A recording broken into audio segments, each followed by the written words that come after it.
브라질, 인도네시아, 말레이시아, 파푸아뉴기니, 가봉, 카메룬, 코스타리카, 콩고 세계 열대우림의 80%가 모여있는 나라들입니다.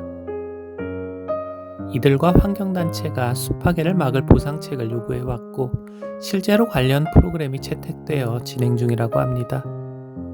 경향신문 출신으로 이라크와 시에라리온을 비롯해 세계 곳곳을 취재해온 구정은 기자의 사라진, 버려진, 남겨진을 소개합니다. 숲은 살아있는 나무뿐 아니라 죽은 고목, 낙엽, 토양 등 숲을 이루는 모두가 유기적으로 연결돼 탄소를 저장하고 있습니다. 그래서 숲이야말로 기후변화에 대비해 우리가 반드시 지켜야 하는 탄소 저장고인데요.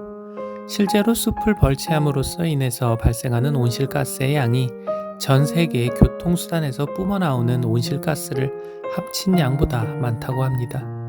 그러나 숲은 전 세계에 흩어져 있고 그곳에서 생계활동을 하는 원주민을 비롯해 소유관계나 사정이 제각각이기 때문에 환경보호를 위해 숲을 개발하지 말라고 강제할 수는 없습니다. 다음은 사라진, 버려진, 남겨진에서 관련 내용이 언급된 부분입니다. 2009년 미국 버락 오바마 정부가 출범하고 첫 기후변화 협약 회의가 덴마크 코펜하겐에서 열렸을 때 숲 문제가 유엔의 화두가 됐다.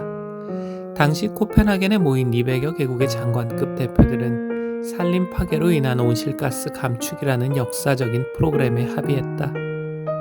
열대우림이 있는 나라들이 임업자원 개발을 포기하고 숲을 보전하면 금전적 보상을 해주는 내용을 담았다. 우림에 사는 원주민들의 권리를 보장하고 피해를 보상하며 열대우림이 잘 보전되고 있는지를 평가할 방법 등 세부 사항에 대해서는 추후 논의를 계속하기로 했다. 산림보호를 위한 보상체계인 레드플러스는 온실가스 감축 의무가 없는 개발도상국의 산림 훼손과 황폐화 방지를 위한 성과 보상형 메커니즘입니다.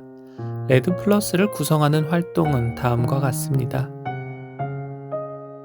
벌목 등 용도 변경으로 인한 산림 훼손에서 나온 온실가스 배출량 감소, 산림 황폐화로 인한 온실가스의 배출량 감소, 산림의 탄소 저장고 보존,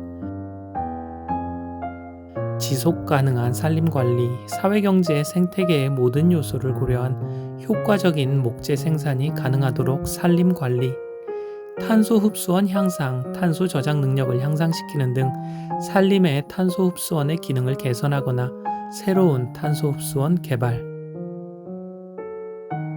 이 약속은 열대의 숲을 살리기 위한 지구 공동 책임제에 합의했다는 의미가 컸다.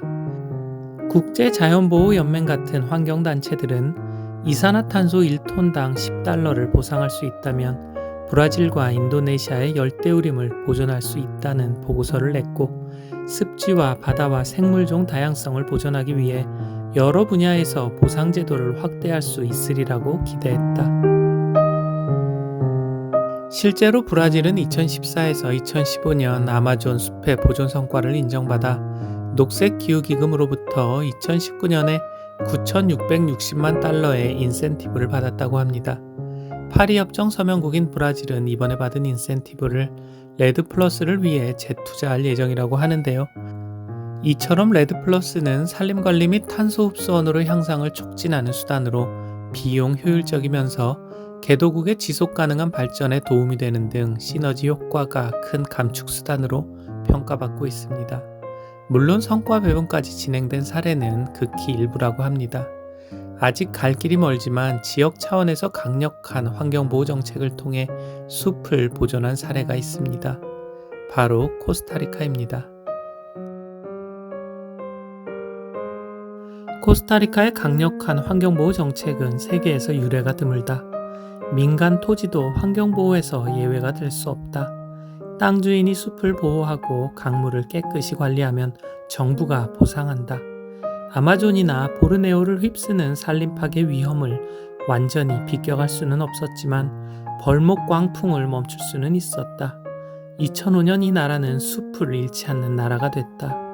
뉴욕타임스의 칼럼니스트 토머스 프리드먼은 2009년에 개발과 환경의 공존을 추구하고 있는 코스타리카를 21세기형 경제성장 모델로 꼽은 바 있다.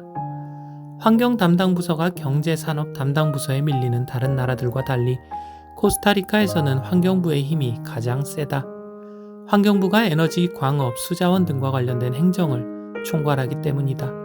2004년 동부 해안에서 유전을 발견하고도 정부는 석유 채굴을 금지시켰다. 그 대신 재생에너지 개발에 투자해 전체 에너지 소비량의 95%를 재생에너지에서 얻고 있다.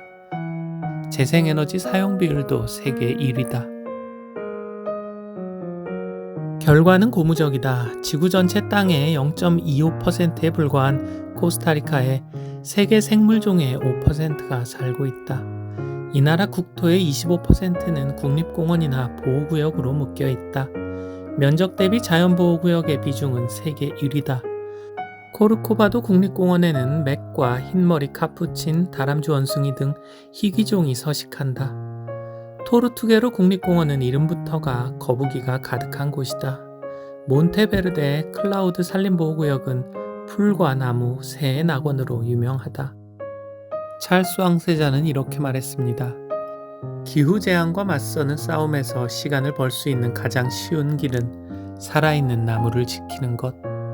기후위기뿐 아니라 지구를 둘러싼 여러 위협에서 벗어나는 방법은 생각보다 간단할지도 모릅니다. 우리가 이러한 것들에 관심을 갖는다면 말이죠. 이 땅에 사라지고 버려지고 남겨진 존재들을 찾아 나서는 여행. 구정은 기자의 사라진, 버려진, 남겨진이었습니다.